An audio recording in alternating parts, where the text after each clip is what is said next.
여러분 안녕하십니까?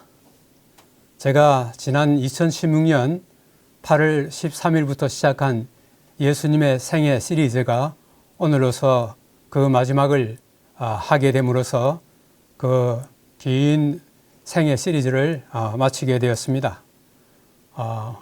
그동안에 제가 여러 가지로 말씀 전한 것 자체에 부족한 것이 많았지만은 그래도 잘 시청해 주셔서 감사합니다. 제가 제 설교를 동영상에 올리고 난 다음에 여러 번 들으면서 부족한 점을 많이 발견했습니다.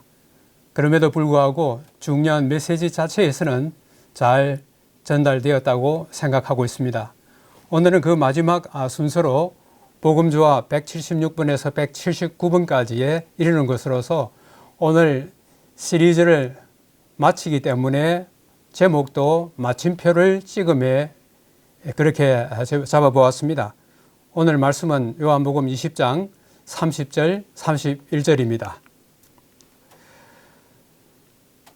예수께서 제자들 앞에서 이 책에 기록되지 아니한 다른 표적도 많이 행하셨으나 오직 이것을 기록함은 너희로 예수께서 하나님의 아들 그리스도이심을 믿게 하려 함이요 또 너희로 믿고 그 이름을 힘입어 생명 곧 영생을 얻게 하려 함이라고 요한은 그의 책 마지막에 그 책의 기록 목적을 이렇게 이야기하고 있습니다. 이 복음조화 제1번에서 179번까지 있는데 1번도 요한복음 서론으로 시작하여 그 끝도 요한복음 결론으로서 끝맺고 있습니다. 요한복음 서론에서는 예수님께서는 이 땅에 오시기 전에 하나님이셨다가 이 땅에 사람으로 오셔서 우리의 죄를 사하시기 위하여 우리를 죄로부터 구원하시기 위하여 어떤 일을 하실 것인지를 계속적으로 기록하고 있다가 그 마지막 결론을 이렇게 맺고 있습니다.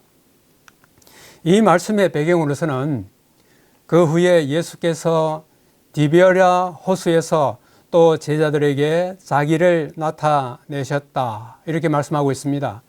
예수님께서 부활하신 후에 공식적으로 제자들에게 나타나신 것은 승천하시기 전으로서는 마지막 세 번째이자 마지막으로 여기에 나타나고 있습니다. 그런데 이 디베랴 호수에 예수님과 동행한 제자들의 수가 여기에 시몬 베드로와 디도모라 하는 도마와 갈릴리 가나 사람 나다나엘과 세베대의 아들들과 또 다른 제자 둘이 함께 이렇게 이야기하면서 7명이 11제자 중에서 7명이 이 디베랴 호수에 예수님과 동행한 것으로 그렇게 나타나 있습니다. 나머지 4제자들은 이때 어떤 이유에서는지 알지 못하지만은 거기에 참석하지 못한 것으로 그렇게 나타나 있습니다. 여기에 시대의 소망에도 이런 말씀이 있습니다. 6월절 절기가 끝나고 제자들 중 7명이 예수님을 만나러 갈릴리로 가는 무리 중에 있었다. 그들은 비천한 어부들의 옷을 입고 있었다고 그렇게 이야기하고 있습니다. 아마도 여기에 간 제자들 중 상당수는 이 갈릴리 출신들이 많은 것으로 그렇게 생각할 수 있습니다. 오늘 마침표를 찍으며 하는 이 제목 하에서 세 가지로 나누어 생각해 보겠습니다. 예수님께서 이 등장하신 그 장소가 세 곳이 있습니다. 첫째는 디베랴 호수이고 두 번째는 갈릴리 산이고 그리고 마지막으로는 감람산입니다. 먼저 디베랴 호수에서 여기 아까 읽은 말씀 가운데 그 후에 예수께서 디베랴 호수에서 또 제자들에게 자기를 나타내셨다. 여기에 이 디베랴 호수는 어디를 이야기하는가 하는 것을 한번 살펴보도록 하겠습니다. 여기 여러분이 지도를 보시면은 갈릴리 호수를 중심으로 해서 왼편에 디베랴 도시가 있고 그 다음에 게네사렛이 있고 오른편에는 베세다도 있고 그 다음에 위에는 가버나움도 있고 이렇게 있습니다. 그런데 우리 이 사복음서에 보면은 이 갈릴리 호수에 대해서 여러 가지 다른 명칭으로 불리진 것을 볼 수가 있습니다. 이 마가복음에서는 갈릴리 호수, 누가복음에는 게네사렛 호수, 요한복음에는 디베랴의 갈릴리 바다 또는 디베랴 호수라고 이렇게 이야기하고 있습니다. 여기 게네사렛에 아주 굉장한 그 팽원이 있습니다. 그래서 이 게네사렛 팽원 앞부분에 그 호수를 갖다가 일컬어서 갈릴리 호수이지만은 디베리아 호수 그렇게 이야기했고, 그 다음에 디베리아 도시 앞에 있는 갈릴리 호수를 일컬어서 디베리아 호수라고 그렇게 일컬었습니다. 여기 나오는 이 디베리아 이 도시는 기원 18년 갈릴리의 분봉왕 헤롯 안티파스가 건설한 것입니다. 당시에 로마 황제가 티베리우스인데 그것은 누가복음 3장 1절에도 나타나고 있습니다. 그래서 로마 황제 티베리우스를 위해서 그 도시에 그 황제의 이름을 붙여서 디베리아가 된 것입니다. 그런데 이들이 이곳에 왔을 때에 예수님은 아직까지 그 모습을 나타내지 않았습니다. 그래서 제자들은 예수님 만나기를 그대로 간절히 고대했지만은 예수님 오시지 않아서 그들의 허한 마음을 달랠 길이 없어서 베드로가 요청해서 고기를 잡으러 가자고 그렇게 했습니다. 시몬 베드로가 나는 물고기 잡으러 가노라 하니 그들이 우리도 함께 가겠다 하고 나가서 배에 올랐으나 그날 밤에 아무것도 잡지 못하였다. 여기에 이 왼편 여기에 그 그림에 보시는 것처럼 그들은 어부 출신으로서 이 고기 잡는 데 있어서는 베테랑들이지만은 그날 저녁에 그들이 온갖 수고를 다 했지만은 한 마리도 잡지 못하고 텅텅 빈 그물을 올릴 수밖에 없었습니다. 텅 빈 그물뿐만 아니라 그들의 마음도 텅 빈 그런 상태였습니다. 여기에 제자들은 음식과 옷이 필요하였고 고기를 잡으면 그것을 해결할 수 있을 것이라고 생각하였다. 그들의 장래를 생각하면서 그들의 마음은 슬픔에 잠겨 있었다. 이것이 그날 밤 고기를 잡으러 갔던 이 제자들의 마음이었습니다. 그때에 저 호수 건너편에서 이 배 있는 데서 호수가까지는 한 100m 정도 거리에 있었는데 이때에 아직까지 그들에게 누구인지 알려지지 아니한 예수님께서 이렇게 말씀하셨습니다. 그물을 배 오른편에 던지라. 그리하면 잡으리라 하시니 이에 던졌더니 물고기가 많아 그물을 들 수 없더라. 그래서 이게 오늘 그 요한복음 21장 4절에 보면은 그물을 던지라 하는 분이 누구인지 아직 알려지지 않았습니다. 그 다음에 7절에 가면은 나중에 요한이 예수님이시다 했을 때 그 예수님의 신분이 마침내 드러나게 되고, 그 다음에 여기에서 고기를 너무 많이 잡아가지고 그 숫자를 세니까 이 153마리라고 11절에 그렇게 되어 있습니다. 우리는 이것을 잘 알고 있고 또 모나미 볼펜에도 153이라고 하는 숫자가 여기에서 나온 것으로 그렇게 알고 있습니다. 이 배 오른편이라고 하는 것은 우리가 잘 알고 있기도 하지만은 배 오른편에 던지라고 했을 때 예수께서는 목적이 있으셨다. 그 편에 주께서 계셨고 그것은 믿음의 편이었다. 만일 그들이 주님과 연합하여 일한다면 곧 하나님의 능력이 인간의 노력과 결합된다면 그들은 결코 실패할 수가 없을 것이라고 하는 그런 아주 강력한 약속과 보증이 이 배 오른편에 그물을 던지라는 그 말씀 가운데 있는 것입니다. 평생을 업으로 살다가 물고기 잡는 데는 참으로 베테랑인 이들이 물고기 한 마리 잡지 못하는 그 밤에 예수님께서 배 오른편에 그물을 던지라 했을 때 무려 153마리나 되는 이 엄청난 고기가 잡히는 예수님의 어쩌면 이 마지막 이적이 그분의 신적인 능력이 오늘 여기에 나타난 것을 우리가 볼 수가 있습니다. 저는 이 장면을 읽을 때에 참으로 마음에 잔잔한 감동이 이르러오는 하나의 장면이 있습니다. 그것은 바로 이것이에요. 육지에 올라보니 숯불이 있는데 그 위에 생선이 놓였고 떡도 있더라. 와서 아침 조반을 먹어라. 이 밤새도록 고기 한 마리 잡지 못하고 텅 빈 그물을 올리는 그들의 마음에 예수님은 아직 오시지 않고 그들의 허한 마음에 자기들의 미래가 어떻게 될 것인지를 걱정하는 텅 빈 그들의 마음, 그들의 참으로 완전히 지금까지 그들이 살아왔던 그 순간 중에서 가장 허망한 순간이라고 생각되는 이 순간에 예수님께서 밤새도록 고생한 그 제자들, 사랑하는 제자들을 위하여 앞친 조반을 준비하시는 예수님의 이 모습을 볼 때에 얼마나 큰 감동을 받는지 알 수가 없습니다. 숯불이 놓여있고 생선이 놓여있고 떡도 그렇게 놓이서라 그렇게 말씀하시면서 와서 아침 조반을 먹으라 하시는 이 예수님의 자상하신 이 모습 속에서 오늘날 살고 있는 우리들도 이러한 예수님을, 주님을 모시고 있다는 그 사실 자체에서 얼마나 큰 용기와 힘을 내는지 알 수가 없습니다. 제자들이 가장 절망에 빠지는 그 순간에 주님께서는 그들을 잊지 아니하시고 그들에게 필요한 조반을 마련하신 것입니다. 한 일주일 동안 예수님께서 나를 버리셨나? 왜 나만 왕따 당했는가? 이렇게 실망 속에 빠져 있는 그 도마를 예수님께서는 결코 잊지 아니하셨습니다. 그 주님은 오늘도 여전히 우리가 어떤 좌절 가운데 어떤 실망 가운데 빠졌을 때 여전히 우리를 기억하시고 잊지 아니하시는 주님이 우리에게 계신다고 하는 것은 얼마나 우리에게 큰 용기와 힘이 되는지 알 수가 없습니다. 그런데 오늘 예수님께서 공식적으로 제자들과 만나는 이 마지막 이 시간에 예수님은 또 한 제자를 잊지 아니하셨습니다. 그것은 바로 베드로였습니다.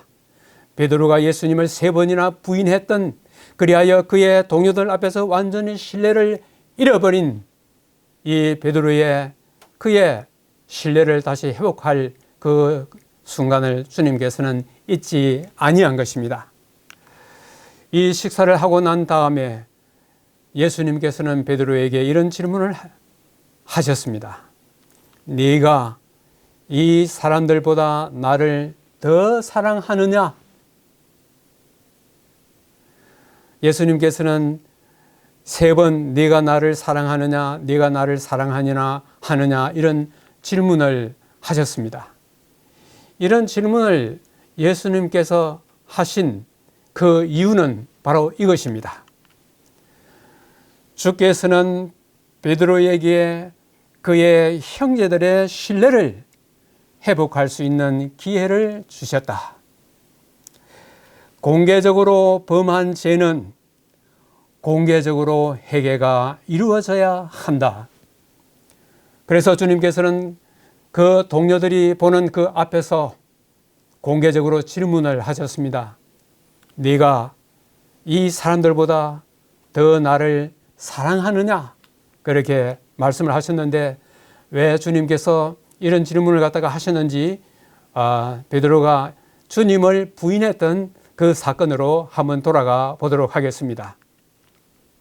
여기 마태복음 26장에서는 베드로가 얼마나 철저하게 주님을 부인했는지를 여기에 나타내고 있습니다.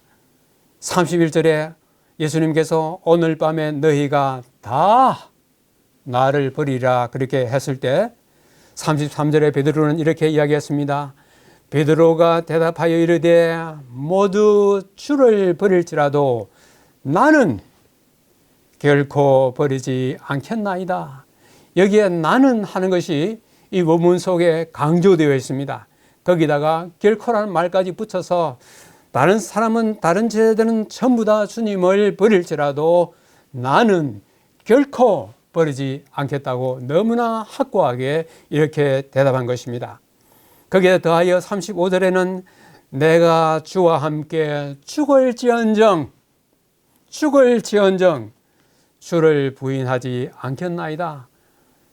이렇게 베드로는 사람으로서 할 수 있는 모든 말을 다 동원하여 주님을 버리지 않겠다고 그렇게 말한 것입니다.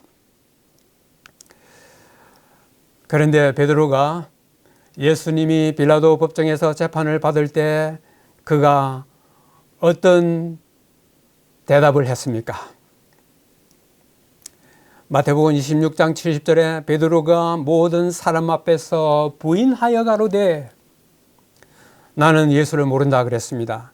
72절에 베드로가 맹세하고 또 부인하여 이르되 나는 그 사람을 모른다 그렇게 했습니다. 74절에는 그가 저주하고 맹세하여 부인하면서 나는 그 사람을 알지 못한다고 철저하게 주님을 모른다고 이렇게 부인했습니다.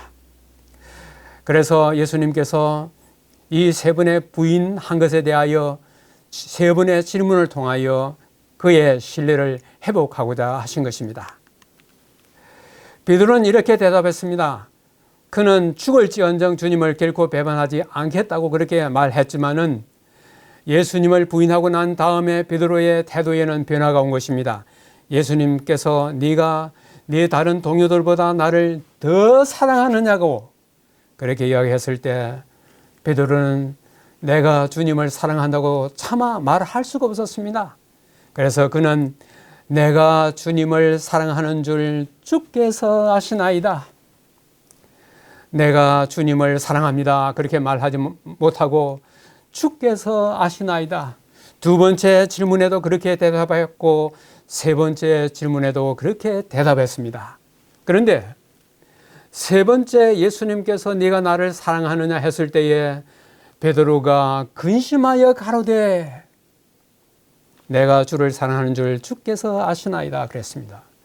왜 베드로가 세 번째 예수님께서 질문을 하셨을 때에 근심하였다고 이렇게 대답을 했을까요?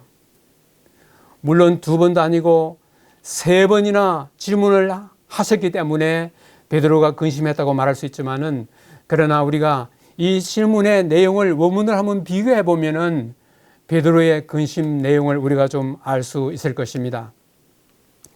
여기에 그 원문에 나타난 세 번의 그 질문과 세 번의 대답을 여기에 이렇게 원문을 제가 여기에 표시하였습니다. 예수님께서 아가파스라고 하는 그런 질문을 던졌을 때에 베드로는 필로라고 하는 대답으로 했습니다. 예수님께서 두 번째 질문도 똑같이 그렇게 했습니다. 그런데 예수님께서는 세 번째 아가파스라고 하는 말을 사용하지 아니하시고 필레이스라고 하는 말로서 질문을 했습니다. 베드로는 거기에 대해서 똑같이 필로라는 대답을 하였는데 여기서 우리는 일반적으로 이 아가파스와 필로라고 하는 두 단어의 차이를 우리가 일반적으로 알고 있습니다. 이 아가파스 혹은 이 아가페 사랑은 사랑 중에서 최고의 지고한 사랑이라는 것을 우리가 알고 있고 그 다음에 이 친구 간에 동료 간에 있는 이 사랑을 갖다가 이 필로 혹은 필로스라고 하는 그런 것으로 알고 있습니다. 우리가 야고보 4장 4절에 보면은 이 필로스라고 하는 단어에서 파생된 필리아라고 하는 단어가 있는데 이것은 친구 간의 우정 혹은 벗 하는 친구라고 하는 이런 의미로 사용되고 있는 것입니다. 그러므로 예수님께서 지금까지 베드로에게 내가 사랑 중에서 가장 높은 사랑인 그 아가파오의 사랑으로 사랑하느냐 그렇게 질문했을 때 왜냐하면 베드로가 지금까지 다 주를 버릴지라도 나는 절대로 주님을 버리지 아니하고 내가 죽을지언정 주님을 절대로 부인하지 않겠다고 그렇게 했기 때문에 예수님께서는 이 아가파스라고 하는 질문을 던진 것입니다. 그러나 베드로는 이제는 거기는 그렇게 대답할 만한 자격을 이미 잃었기 때문에 그 다음 단계인 필로로서 계속적으로 답했습니다. 그런데 세 번째 예수님께서 그렇다면 네가 아가파오가 아닌 필로의 이 단계에서 또 나를 그럼 사랑하느냐 그랬을 때 베드로는 어쩌면 주님 그것마저도 저를 갖다가 믿지 못하십니까 하는 그런 의미에서 베드로가 근심했다고 그렇게 생각이 되는 것입니다. 이제 예수님께서는 이 디베랴 호수에서 이제는 갈릴리 산으로 그 장소를 옮기고 있습니다. 마태복음 28장에는 이런 말씀이 있습니다. 11 제자가 갈릴리에 가서 예수께서 지시하신 산에 이르러 예수를 배웁고 경배하나 아직도 의심하는 사람들이 있더라. 여기에 보면은 이제는 아까 디베랴 호수에서는 7 제자가 있었는데 지금 여기에서는 그 4 제자가 합류하여 11 제자가 여기에 등장하는 것을 볼 수가 있습니다. 이 11 제자가 갈릴리 그 예수님께서 지시하신 그 산에 이르렀을 때에 11 제자를 포함하여 다른 많은 제자들 또 예수님을 믿는 사람들이 그 장소에 모였는데 예수님의 부활하신 것을 아직도 의심하는 사람들이 있다고 그렇게 이야기하고 있습니다. 여기에 사도 바울은 이 예수님의 그 부활하시고 난 다음에 갈릴리 산에서 이 제자들을 만난 예수님께서 부활하신 그때부터 지금까지의 그 일들을 이렇게 적고 있습니다. 장사 지낸 바 되셨다가 성경대로 사흘 만에 다시 살아나사 게바 베드로에게 보이시고 후에 12 제자에게와 그 후에 500여 형제에게 일시에 보이셨나니, 여기에 특별히 이 예수님의 사도들 그 제자들 이외에도 500여 몇 명의 형제들이 여기에 다 모여 있었다고 하는 사실을 여기에서 이야기하고 있습니다. 여기에 시대의 소망이 있는 말씀이 있습니다. 지대한 관심을 가지고 많은 사람들은 주님을 만나기를 고대하였다. 예수님이 부활하시고 난 다음에 그 여인들을 통하여 제자들을 통하여 또 부활하여 예루살렘 성에 들어갔던 그 부활한 사람들을 통하여 예수님께서 부활하셨고 그분이 갈릴리로 가셔서 만날 것이라는 그 소문을 듣고 지대한 관심을 가지고 많은 사람들은 주님 만나기를 고대하였습니다. 그들은 질투심이 이글거리는 유대인들의 의심을 피하려고 우회로를 택하여 사방에서 그 만남의 장소로 갔다. 지금 여기에 왼쪽에 있는 이 지도를 여러분께서 보시면은 유대와 사마리아와 갈릴리 이렇게 이루어져 있는 것을 볼 수 있습니다. 우리가 요한복음 4장에 보면은 예수님이 이 사마리아 우물가에서 사마리아 여인을 만나는 이때에 예수님께서 제자들은 둘러가자 그러는데 예수님은 사마리아로 통과해야 되겠다고 예수님의 굳은 의지가 나타나 있는데 유대와 사마리아 간에 있는 이 하나의 역사적 하나의 이 원수와 같은 그런 하나의 관계 때문에 제자들은 혹은 제자들뿐만 아니라 다른 사람들은 사마리아로 통과하기를 원치 않았던 것입니다. 그렇기 때문에 갈릴리에서 예수님을 만나고자 하는 그 사람들은 이 예루살렘에서 이 예수 믿는 사람들을 갖다가 감시하고 그들을 붙잡기 위해서 혈안이 되어 있는 이 유대인, 특별히 유대인 지도자들의 눈을 피해서 우회로를 통과하여, 우회로라 하는 것은 유대에서 이 요단강 계곡을 쭉 거쳐서 저 갈릴리로 가는 것입니다. 그것이 이렇게 되는 것입니다. 그래서 이렇게 되었을 때에 지시던 시간에 이르러 약 500명의 신자들이 상기슬게 모였다고 그렇게 이야기하고 있습니다. 그런데 조금 전에 말씀드린 것처럼 예수님의 부활하신 사실이 그렇게 분명하고 그렇게 확신함에도 불구하고 여전히 예수님의 부활 사실을 의심하는 사람들도 있다고 그렇게 이야기했습니다. 여기에 이런 말씀이 있습니다. 그러나 몇몇 사람들은 의심하였다. 언제나 그럴 것이다. 예수님 당대에만 그런 것이 아니라 예수님 이후에 오늘날까지 2000년의 세월이 흐르는 동안에 이 진리를 의심하는 사람들이 여전히 있을 것이라고 그렇게 이야기하고 있는 것입니다. 믿음을 행사하기 어려운 사람들이 있다. 그들은 자신들을 의심하는 쪽에 둔다. 그들은 자신들의 불신 때문에 많은 것을 잃어버린다. 우리는 지난 시간에 예수님께서 도마에게 내 손가락을 넣어서 내 허리에, 내 손에, 내 발에 넣어보고 믿지 않는 사람이 되지 말고 믿는 사람이 되라고 그렇게 말씀하셨습니다. 너는 나를 본 거로 믿느냐? 나를 보지 못하고 믿는 사람은 복이 있다 그렇게 말씀하셨습니다. 오늘날도 마찬가지인 것입니다. 많은 성경적 증거가 있음에도 불구하고 여전히 믿지 못하는 사람들, 그들은 그들의 불신 때문에 많은 것을 잃어버린다는 하는 사실을 오늘 여기 우리에게 일깨워주고 있습니다. 예수님은 오늘 이 시간에 갈릴리 그 산상에서 이렇게 지시와 당부를 하고 있습니다. 우리가 너무나 잘 알고 있는 말씀인 마태복음 28장 끝부분에 너희는 가서 모든 민족을 제자로 삼아 아버지와 아들과 성령의 이름으로 침례를 베풀고 너희에게 분부한 모든 것을 가르쳐 지키게 하라. 여기에 예수님께서는 너희는 가서 모든 민족을 제자를 삼아, 다시 말하면 이때로부터 전 세계에 선교적인 사명을 가지고 가서 예수님께서 가르치신 것을 그들에게 다시 가르쳐서 지키게 하라고 그렇게 말씀하고 있습니다. 자, 이런 선교의 책임이 12 제자들에게만 부여되었는가 하는 것입니다. 선교의 책임이 누구에게 있는가?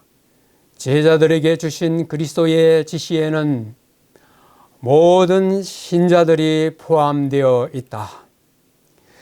여기는 종말에 사는 모든 신자들도 포함된다. 특별히 그 다음에 나오는 말씀이 참 의미심장합니다. 영혼 구원 사업이 목사만 하는 것으로 생각하는 것은 치명적인 실수이다. 이 구령 사업, 영혼을 구원하는 이 사업을 위해 교회가 세워진 것이다. 예수 그리스도를 자기 개인의 구주로 받아들이는 모든 사람에게는 선교적인 사명이 있다고 하는 것입니다. 그렇다면 그 선교적인 사명을 어디서부터 출발해야 할 것인가 하는 것입니다. 참 여기에 이런 아주 의미심장한 말씀이 있습니다. 바로 우리 가까이에, 이것을 원문대로 그대로 번역하면 바로 우리 문간에 이방인이 있다. 우리 가까이, 우리 문간이 어디입니까? 바로 우리 가정인 것입니다. 바로 우리 가정에 이방인이 있다고 하는 것입니다. 나는 예수를 믿지만은 아직도 예수를 믿지 못하고 있는 우리 가정에 있는 우리의 자녀들, 우리의 가족들, 우리의 친척들이 바로 복음을 갈망하며 기다리고 있는 이방인이라고 하는 것입니다. 가장 가까운 곳에서 충실하게 복음 사업의 일을 하자. 하나님의 손길이 우리를 인도하는 곳까지 범위를 넓히자. 먼저는 우리의 가정에서 출발하여 그 다음에 우리의 친척에게, 우리의 동네에서 좀 더 넓게 국내가 좁으면 그 다음에 국외로 우리의 선교의 범위를 넓힐 수가 있는 것입니다. 그런데 선교의 대상이 누구인가? 그걸 여기에 구체적으로 이렇게 이야기하고 있습니다. 그리스도께서는 도움이 필요한 모든 사람을 우리의 형제로, 세상을 우리의 일터로 보라고 그렇게 말씀하셨습니다. 그러면서 이런 세계적인 선교적인 사명을 우리에게 부여하시면서 우리로 하여금 홀로 이 일을 감당하도록 하지 아니하시고 이렇게 약속하셨습니다. 볼지어다 내가 세상 끝날까지 너희와 항상 함께 있으리라. 예수님께서는 지금 하늘에 계시지만은 떠나실 때에 내가 떠나면 너희에게 보혜사 성령을 너희에게 보내시겠다고 말씀하셨습니다. 지금은 성령을 통하여 우리와 함께 영원토록 이 세상 역사가 끝날 때까지 우리와 함께 하시겠다고 그렇게 말씀하셨습니다. 우리는 이 땅에서 주님의 이 지시와 분부를 우리가 이행할 때에 우리 홀로 이 일을 하는 것이 아니라 성령께서 우리와 함께 하시고 주님의 천사들이 우리와 함께하여 우리가 하는 일을 갖다가 돕고 있다는 이 사실을 우리가 기억한다면 우리는 용기를 얻을 수가 있는 것입니다. 마지막으로 예수님께서는 그 갈릴리 산에서 이제는 다시 예루살렘 쪽으로 오셨습니다. 이제는 예수님께서 감난산 산중에 서십니다. 여기에 누가복음 24장에는 이렇게 이야기하고 있습니다. 예수께서 그들을 데리고 베다니 앞까지 나가사 손을 들어 그들에게 축복하시더니 축복하실 때에 그들을 떠나 하늘로 올려지시니. 이 예수님의 승천하시는 이 장면에 대해서 12제자 가운데서 마태복음을 기록한 마태와 그 다음에 예수님의 사랑하는 제자 요한은 직접 그 현장에 있었던 사람이고, 누가는 비록 12제자는 아니지만 그가 복음서를 기록할 때의 모든 사료들을, 그가 얻을 수 있는 모든 사료들을 다 모아서 그가 편집하여 이것을 기록한 것이기 때문에 상당히 다른 복음서에서 혹 누락된 부분을 갖다가 그가 보충한 것들을 많이 볼 수가 있습니다. 여기에도 바로 누가복음 24장에 예수께서 그들을 데리고 베다니 앞까지, 바로 베다니는 나사로가 있던 그곳 아닙니까? 바로 이 감람산의 기슭에 있는 바로 그 베다니가 아닌 것입니까? 바로 예수님께서 저 북쪽 갈릴리 그 산에서 이제는 이 유대로 내려오셔가지고 마지막 순간에 바로 이 감람산정에 있는 이 베다니 앞까지 온 사실을 누가가 기록해 주고 있는 것입니다. 그러면서 그들에게 말씀하시다가 손을 들어 그들에게 축복하시더니 축복하실 때에 그들을 떠나 하늘로 승천하셨다고 그렇게 말씀하고 있습니다. 여기에 승천의 장소에 대하여 시대의 소망에 이런 말씀이 있습니다. 예수께서는 승천 장소로 다윗성이 있는 시온산도, 성전터가 있는 모리아산도 선택하지 않으셨다. 그곳에서는 바로 여기에 시온산이라든지 모리아산이, 이 산이라고 명기된 이곳은 바로 예루살렘인 것입니다. 예수님께서는 그곳에서 조롱과 거절을 당하셨던 것입니다. 그러나 이곳 바로 이 감람산, 예루살렘 건너편에 있는 이 감람산은 나사로의 집이 있고 홀로 기도하시고 고뇌하셨던 겟세마네가 있던 이 감람산을 택하신 것입니다. 그곳에서 승천하실 것이었습니다. 예수님께서 이렇게 승천하실 때에 이런 약속을 하셨습니다. 이제 예수께서는 11 제자를 데리고 감난산 정상을 가로질러 베다니 지경으로 가셨다. 승천하실 때 영광의 구름에 가리우고 천사들의 구름 수레가 그분을 영접했을 때 내가 세상 끝날 때까지 너희와 함께 있으리라는 말씀이 들렸습니다. 내가 세상 끝날 때까지 너희와 함께 있으라는 이 말씀은 예수님께서 하늘 영광의 구름에 가리워 저 위로 올라가시는 그때에 주님께서 말씀하신 것입니다. 자, 그런데 이제 여기에서 마지막으로 예수님께서 승천하실 때에 어떻게 하늘에 승천하셔서 무엇을 하시는가 하는 것을 여기에 잠깐 소개하고 있습니다. 예수께서 하늘 아버지 앞으로 들어가신다. 못자국 난 그분의 손을 드신다. 그분은 그분의 승리의 증표들을 가리키며 아버지에게 드리신다. 아버지께 드린 승리의 이 증표들은 장차 재림 때에 무덤에서 일어날 아무라도 능히 셀 수 없는 큰 무리의 대표자들로서 예수님과 함께 부활한 그 사람들이 예수님께서 승천할 때 함께 승천하여 예수님의 승리의 트로피로서, 증표로서 하나님 앞에 보이셨다고 그렇게 말씀하고 있습니다. 오늘의 이 말씀을 갖다가 이제 끝내면서 요약하겠습니다. 우리가 오늘 이 말씀 가운데서 다른 제자들에 대한 언급은 없지만은 특별히 예수님이 부활하신 그 후에 언급된 대표적인 두 제자가 의심 많은 도마와 예수님을 3번이나 부인했던 베드로가 여기에 등장하고 있습니다. 도마도 베드로도 그들의 믿음의 마침표를 잘 찍었습니다. 그때로부터 내려오는 이 전승에 의할 것 같으면은 예수님의 모든 제자들이 그들의 믿음의 마침표를 잘 찍었다고 그렇게 전해오고 있습니다.